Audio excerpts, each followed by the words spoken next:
Durante todo el siglo XVII el conocimiento de los seres vivos se vuelca sobre las estructuras visibles. La red de analogías y semejanzas del siglo XVI da paso a la comparación sistemática en el siglo XVII. Las relaciones, identidades y diferencias son la base del conocimiento.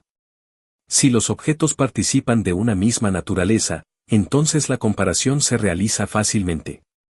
No obstante, si no aparece a simple vista, se debe hacer un análisis más meticuloso para encontrar eso de lo que participan los seres de este mundo.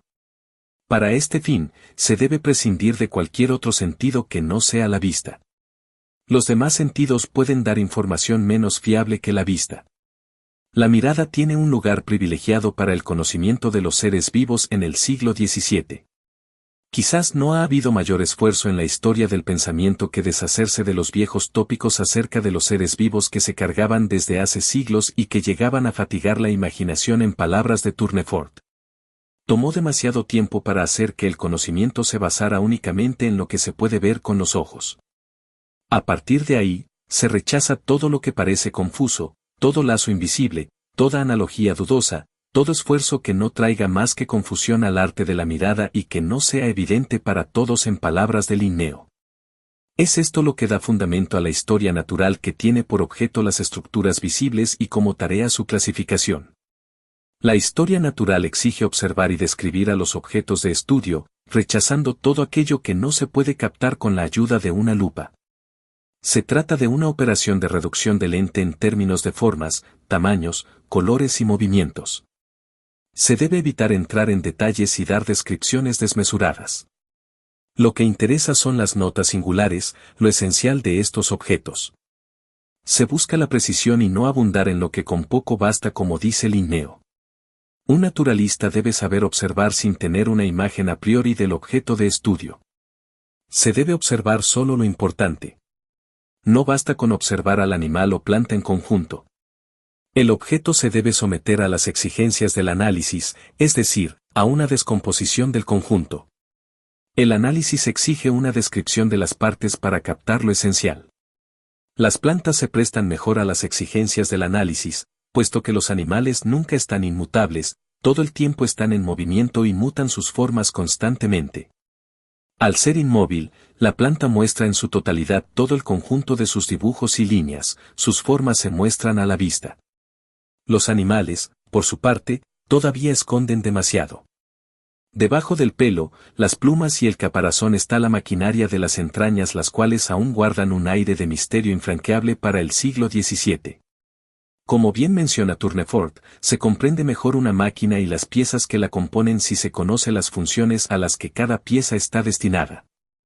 Este es el caso con las plantas. Todos sus órganos están expuestos y se puede deducir su funcionamiento de una mejor forma que con los animales. Por eso el objeto por excelencia de la historia natural son las plantas, y la botánica comporta todos los problemas que suscita la historia natural. A primera vista la arquitectura de las plantas es bastante compleja. No obstante, al reducir las plantas a sus partes, se da una transición de lo complejo a lo simple. La comparación del conjunto de la estructura presenta muchas dificultades, pero la comparación de las partes hace más llevadera la tarea. Lo visible se traduce a un juego de líneas, superficies y volúmenes. La planta hace converger figuras más o menos geométricas para dar su aspecto común. No todas las cualidades se prestan a la generalidad. Hay cualidades que varían demasiado. Este es el caso del color. Por eso la descripción de las partes debe conllevar la consideración del número de las partes, la figura, la proporción y la situación, tal como lo indica Linneo. De este modo lo que se compara no es tanto una planta con otra, sino el número de estambres, la forma de sus cálices, la situación de las anteras y la proporción de los estambres y pistilos.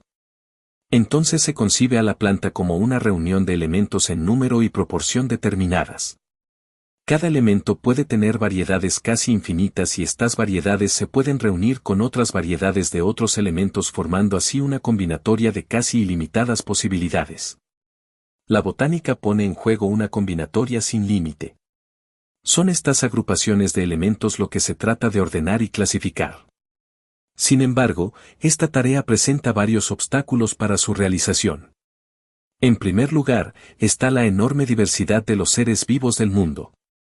Para el siglo XVII, la cantidad de variedades sobrepasa las docenas de miles. Por otro lado, en el siglo XVII no solo no hay una separación entre los seres vivos y los seres inertes, sino que todo aparece como una trama ininterrumpida, todo está unido y no hay saltos. Hay puentes innegables entre los peces, las aves y los cuadrúpedos. Se piensa en los seres de este mundo como una progresión de formas y los cambios de forma son graduales. Se pueden construir categorías, pero la naturaleza no conoce categorías, puesto que en la naturaleza todo está eslabonado, hay una continuidad en los objetos que solo por ignorancia no vemos. Entre seres vecinos no puede haber menor diferencia sin que la planta sea una repetición de otra y no hay mayor diferencia sin que haya una laguna como indica Robinet. ¿Cuál sería la razón del paso de uno a otro ser si hubiera lagunas?, se pregunta Bonnet. Entre el más elevado y el más bajo en la serie hay una infinidad de intermediarios. Tal es la unión de los seres que ese gran conjunto de seres podría concebirse como un único ser universal, insinúa Adamson. La dificultad en hacer un ordenamiento y una clasificación de los seres vivos estriba en que todo en la naturaleza parece estar unido de tal manera que nuestras categorías parecerían artificiales. Como dice Buffon, los géneros, los órdenes y las clases solo están en nuestra mente. Dada la enorme variedad de seres en el mundo, la clasificación se debería elevar al infinito, debería haber tantas clases de seres como los hay en la naturaleza. Pero una clasificación infinita no es posible. La ciencia sería un trabajo inalcanzable. Por eso el botánico debe alcanzar un acuerdo con la naturaleza. Habría que encontrar líneas de separación incluso en donde pareciera que no las hay. Puede que la naturaleza no presente vacíos, pero nosotros los vemos y eso debería justificar el esfuerzo de hacer una clasificación para dar un orden a la naturaleza. En palabras de Fontenelle, los naturalistas solo imponen este orden a la naturaleza, aunque la naturaleza tienda a confundir las formas. Para clasificar las plantas se debe poder representarlas mediante símbolos, es decir, es necesario poder nombrarlas. Al darle un nombre a una planta, se está ya de alguna manera clasificándola. Debe haber una articulación entre lo que se ve y lo que se nombra. El nombre debe dar cuenta de esa reunión de elementos que se presenta para dar lugar a las formas, superficies y volúmenes. Son dos caras de la misma moneda. El punto de encuentro entre lo que se ve y lo que se nombra es el carácter de la planta. Dice Linneo que la planta debe ser conocida por su nombre y el nombre por la planta. Esto es diferente a la descripción. En la descripción se entra en detalles, aquí lo que importa es resumir la planta mediante su carácter definitorio. Se trata de agrupar las notas definitorias de la planta para encontrar las diferencias que guardan entre sí. Al reducir a la planta al carácter, se libera el pensamiento de la enorme cantidad de imágenes que evoca la descripción y se hace posible la clasificación. La clasificación se da en forma de pirámide. La clasificación siempre implica una jerarquía. Se trata de una relación entre conjuntos donde cada conjunto puede tener subconjuntos y los conjuntos se acomodan por niveles. Hay varios grados de complejidad en la clasificación. Se puede hacer simple por claves dicotómicas o realizarla sistemáticamente donde cada conjunto contiene a uno inferior hasta llegar a lo más específico. Ya en el siglo XVIII se construye una clasificación de 5 niveles que se contienen a sí mismos a diferentes niveles. Estos conjuntos son el reino, la clase, el orden, el género y la especie. Este último involucraría variedades cuya diversidad proviene de causas accidentales como el clima, el calor, el viento, entre otros factores. Se dice, entonces, que una planta ha quedado clasificada cuando se puede presentar en cada grupo de cada uno de estos niveles. Para construir este edificio se optó por dos técnicas en este siglo. Por un lado, están los sistemas y por el otro está el método. Uno se mueve por deducciones y el otro por una especie de empirismo. Los sistemas son más antiguos, descienden de Aristóteles y pasan por la escolástica medieval. Hay tantos sistemas como botánicos hay. Para construir un sistema se debe tener una idea de la naturaleza de los objetos de estudio, así como de sus relaciones mutuas. Se busca la ordenación de los caracteres y la relación lógica que se preste mejor a la articulación de las clases. Se manejan una serie de combinaciones de elementos y se elige aquella que supere las combinaciones existentes. Se busca la combinación de la que puedan deducirse los caracteres más genéricos en palabras de Tournefort. La elección de estas combinaciones es la que impone la separación y es completamente arbitrario. En el método no se presupone la naturaleza del objeto de estudio. Este opera por una comparación meticulosa de las plantas. De este modo, solo hay un método posible. Se elige una planta patrón de la cual se van a enunciar las diferencias entre las plantas. Se van formando agrupaciones conforme a las desviaciones encontradas. Así es como obraba Adamson. Aquí las semejanzas no son tan importantes como la inferencia de diferencias o desviaciones, las diferencias tienen un lugar privilegiado aquí. Así se van encontrando separaciones regidas por las diferencias con respecto a la planta patrón. Claramente, la elección de una planta patrón implica una elección arbitraria como punto de referencia. Ambas técnicas son opuestas. No obstante, ambas técnicas, aunque diferentes en procedimientos, poseen un lenguaje común y desembocan en la misma clasificación de 5 niveles. Por otro lado, tanto los sistemáticos como los metodologistas se ven forzados a comportar un grado de arbitrariedad en alguna etapa de la clasificación. Esta elección arbitraria es lo que sostiene el edificio. Y con esto se llega a la parte delicada de la clasificación. Como dice Buffon, esta es la encrucijada de la ciencia, saber qué tanto de real hay en lo que se enuncia y qué tanto es arbitrario.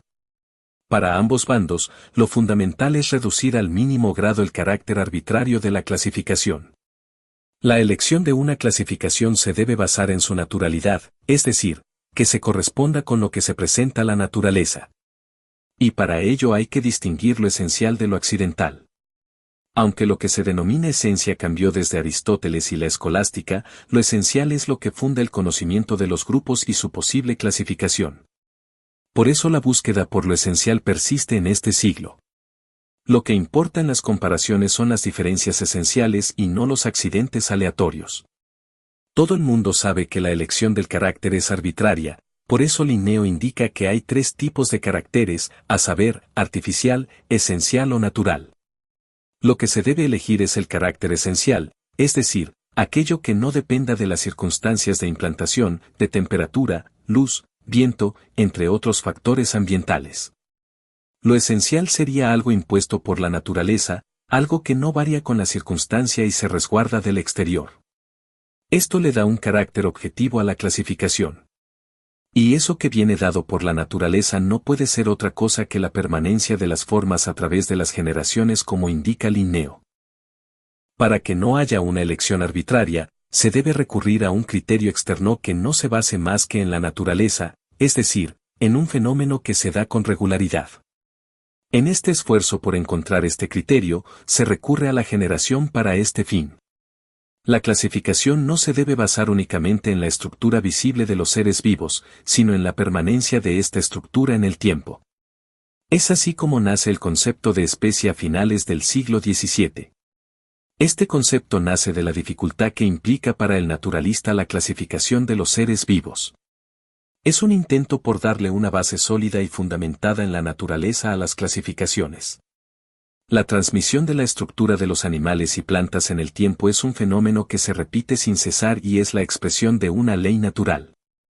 Esta estructura que se repite se extiende a la simiente puesto que una especie no nace de la simiente de otra especie como menciona John Ray. De la misma manera se debe excluir a las formas híbridas como las mulas porque éstas no perpetúan sus estructuras en el tiempo. Para que la especie conserve su carácter universal, la generación debe ser perpetua e invariable. La capacidad de generar las mismas estructuras en el tiempo se vuelve, una vez más, la base de toda la historia natural del siglo XVII. La especie da un fundamento universal que no se discute como lo es el caso del género, por ejemplo. Permite que las separaciones que se dan en la clasificación no tengan ese carácter arbitrario del que tanto se quiere escapar. Ya no sería un producto de la reflexión, se basaría en un fenómeno regular. El concepto de especie permite a su vez establecer una relación de los animales con sus orígenes. Al repetirse la estructura a través del tiempo, se puede saber que la especie ha sido como se presenta desde el origen de los tiempos. Dice Linneo, Hay tantas especies como formas creadas hubo en el principio.